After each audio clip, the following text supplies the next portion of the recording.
Marco Sarabia, bonjour, Boker Tov. Boker Tov.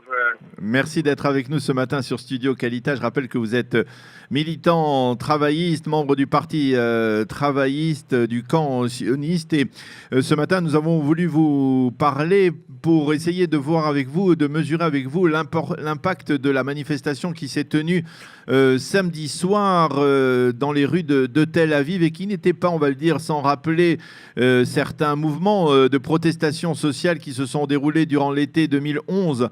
Et la question que je vous pose, est-ce que c'est finalement cette manifestation qui a poussé Binyamin Netanyahou hier à annoncer que cette fameuse loi très controversée sur les recommandations des enquêteurs de la police ne le concernerait pas et qu'il n'en bénéficierait pas?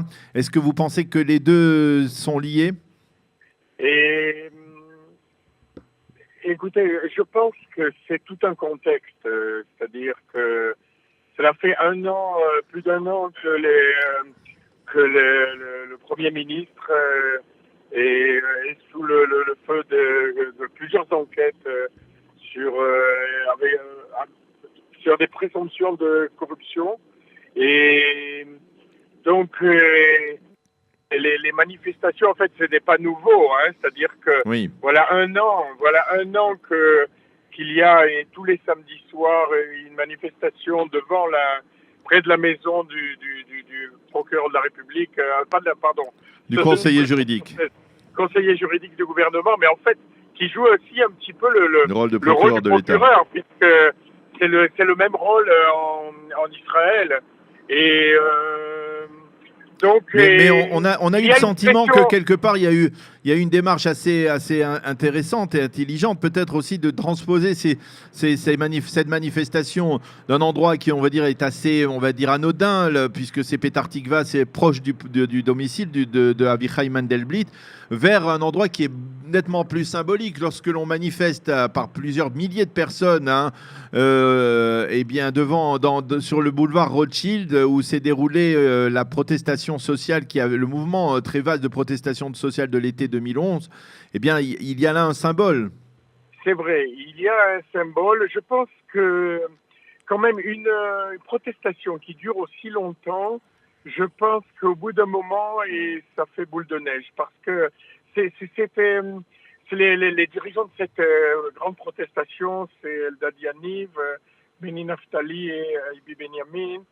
Ce sont des militants de longue date et Benny Naftali, en fait, il était intendant de la maison du Premier ministre. Oui, Benny Naftali, il faut bien avouer, Marco Sarabia, que Benny Naftali, c'est quand même pas le personnage le plus consensuel de la politique israélienne. C'est un homme assez très controversé, même si il a été intendant de la résidence du Premier ministre. Il a été impliqué donc dans des procès contre Sarah Netanyahou, contre la direction de la résidence. Bon, mettons Benny Naftali à côté, d'un côté. Oui, mais enfin, et il a quand même eu gain de cause. C'est-à-dire il vient du Likoud, Benny Naftali. C'est-à-dire que c'était un très très proche des dirigeants de Likoud, et il a été très déçu quand il a vu de près les malversations qui ont rapport avec la maison du Premier ministre. En disant, ce n'est pas vraiment. Le vrai dirigeant, c'est Eldad Yaniv. Oui, c'est ça.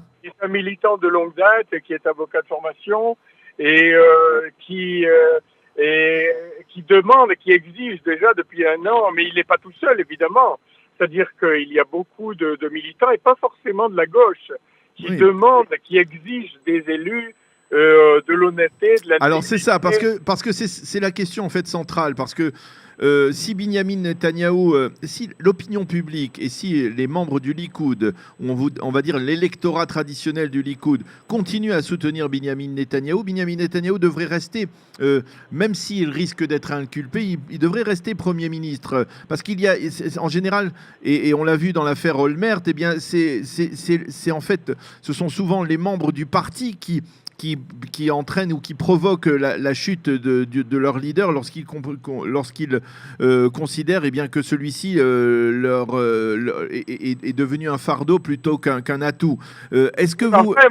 je trouve ça justement justement, je trouve ça contradictoire de la part du Premier ministre qui, quand Olmert était sous présomption de corruption, et il a exigé son départ, il a demandé son départ immédiat, et effectivement... En affirmant que un Premier ministre qui était préoccupé par tant d'affaires ne pouvait pas gérer les affaires de l'État de manière...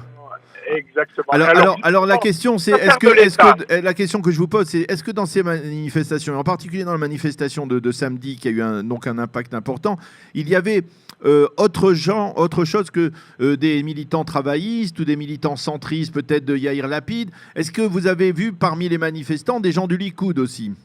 Oui, il y a des gens du Likoud, il y a des gens de droite modérée, des gens qui sont dans la lignée de l'ancien Likoud et dans la lignée de Roni Milo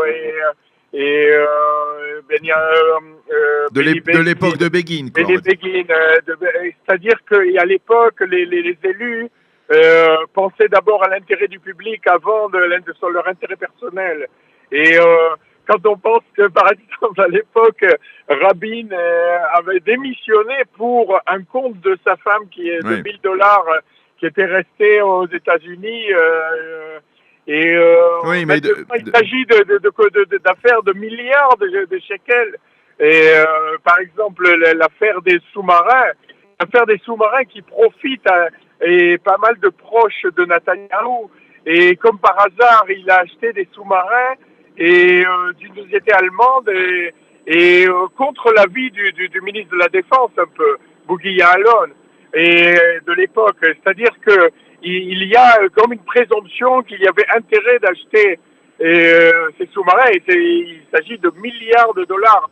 Alors quand on sait que les proches de Netanyahou, comme son cousin David Shimron ou Miki Ganor, c'est-à-dire que ce sont des gens qui étaient du cercle rapproché de Netanyahou, et il est difficile de croire qu'il n'était pas au courant.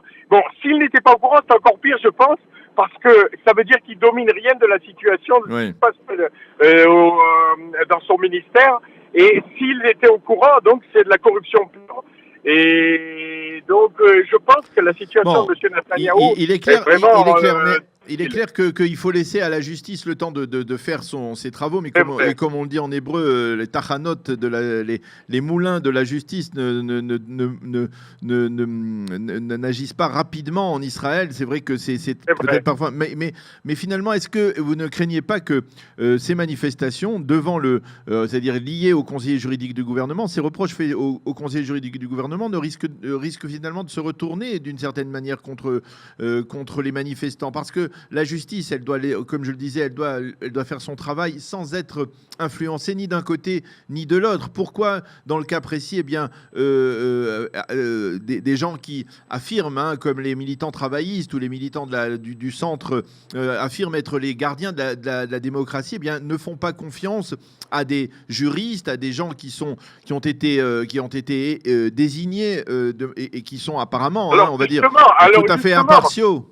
Alors justement, on a un peu de doute sur leur impartialité, et on pense qu'avec tout ce qui s'accumule contre les élus, et déjà une partie sont vraiment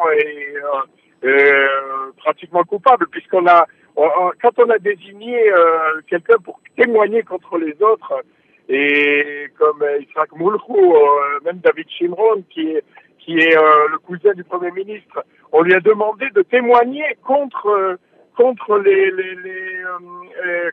autres les autres qui sont dans cette affaire. Et je pense que ils n'ont pas accepté. C'est-à-dire là, il faut être clair. La justice utilise ce que l'on appelle en hébreu le Ed Medina, c'est-à-dire une sorte de témoin à charge. Elle l'a utilisé dans le cas de Miki Ganor, mais pour l'instant, c'est-à-dire, on ne peut pas dire que le Premier ministre d'ailleurs, on le répète à chaque fois, dans l'affaire des sous-marins, le Premier ministre n'est pas impliqué. Peut-être que dans l'affaire, effectivement, des cadeaux qu'il aurait reçus de milliardaires américains, il est bien plus impliqué, et c'est peut-être problématique. Mais finalement, pourquoi les militants de gauche, ceux qui manifestent, ne laissent pas faire à la justice faire son son Alors travail. justement, cette affaire traîne depuis trop longtemps. Et c'est-à-dire que ça fait plus d'1 an qu'il y a des enquêtes qui Mais s'accumulent. c'était la même Et chose je pense avec que non, c'était la même je vais chose vous avec dire, Olmert, hein. je vais vous dire.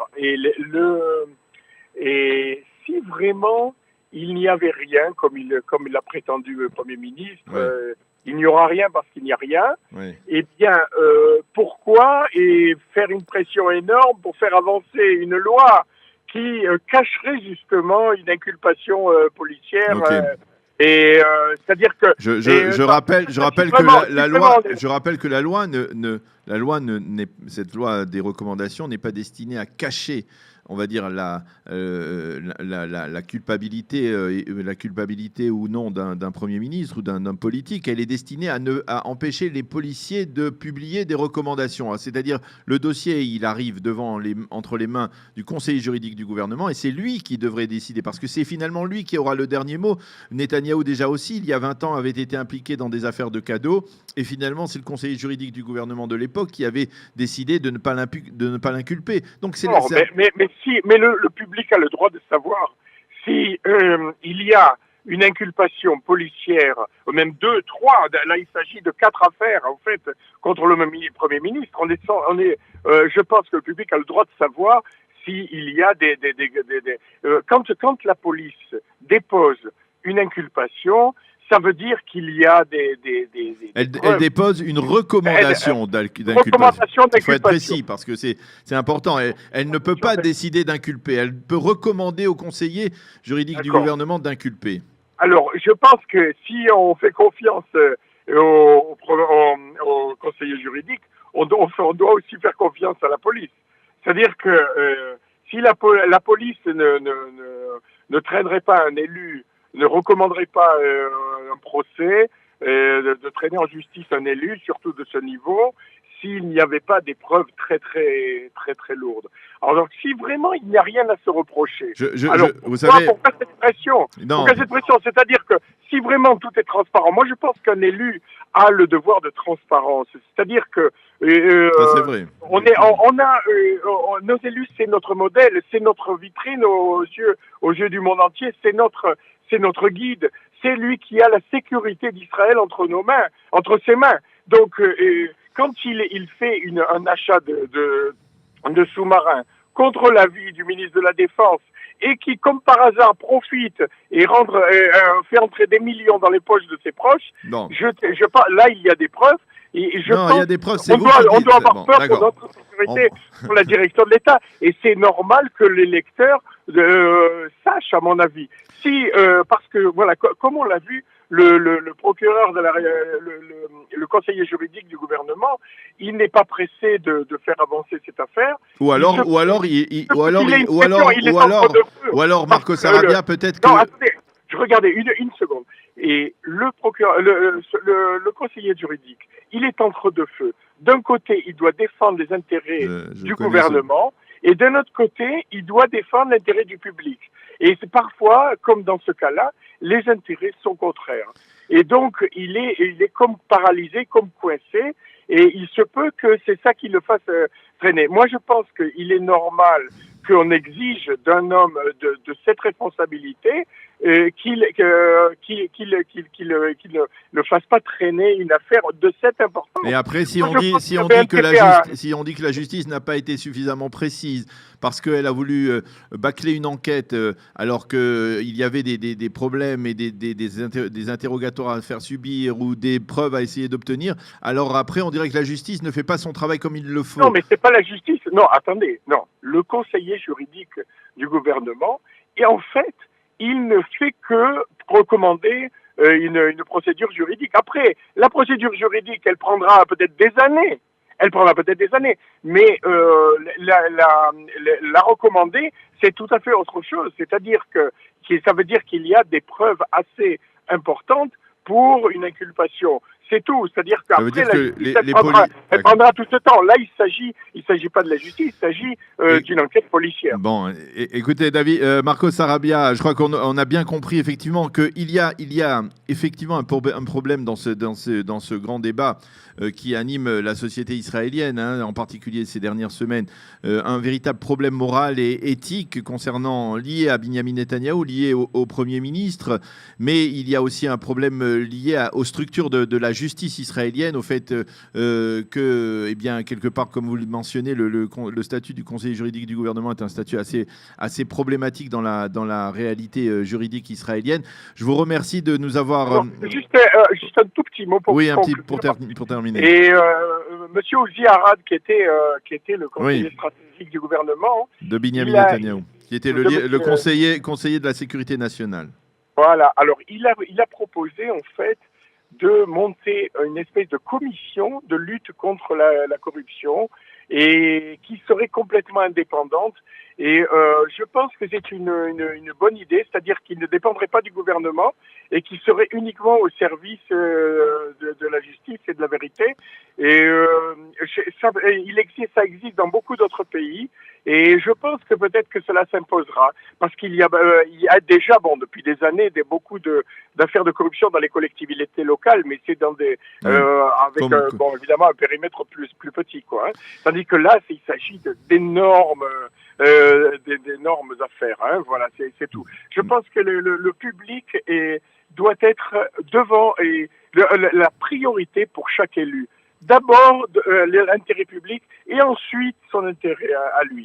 Voilà. Eh bien, merci Marco Sarabia d'avoir été avec nous ce matin, nous d'avoir donné votre avis sur ce qui se passe actuellement. C'est très vive tension, hein, on va dire, autour de cette loi sur les recommandations des enquêteurs de la police, d'autant plus, et nous n'en avons pas parlé parce que c'est une affaire encore qui vient de sortir, d'autant plus que cette affaire est amplifiée par l'arrestation, en tout cas, de David Bitan, les interrogatoires de David Bitan, le président de la coalition gouvernementale, hier 13h devant les enquêteurs de la police dans une affaire également de très forte corruption à la municipalité de Rishon. C'est une autre affaire, nous n'avons pas le temps d'en reparler, nous en parlerons très probablement dans les prochains jours. Merci d'avoir été avec nous ce matin sur Studio Kalita et bonne journée également. Et qu'on connaisse des jours meilleurs. Au revoir. Merci. Merci Marco Sarabia. Il est 8h32 sur Studio Kalita. Nous avons pris un petit peu de retard. Nous allons marquer une petite pause et Eliana va nous rejoindre pour la chronique Un jour notre histoire.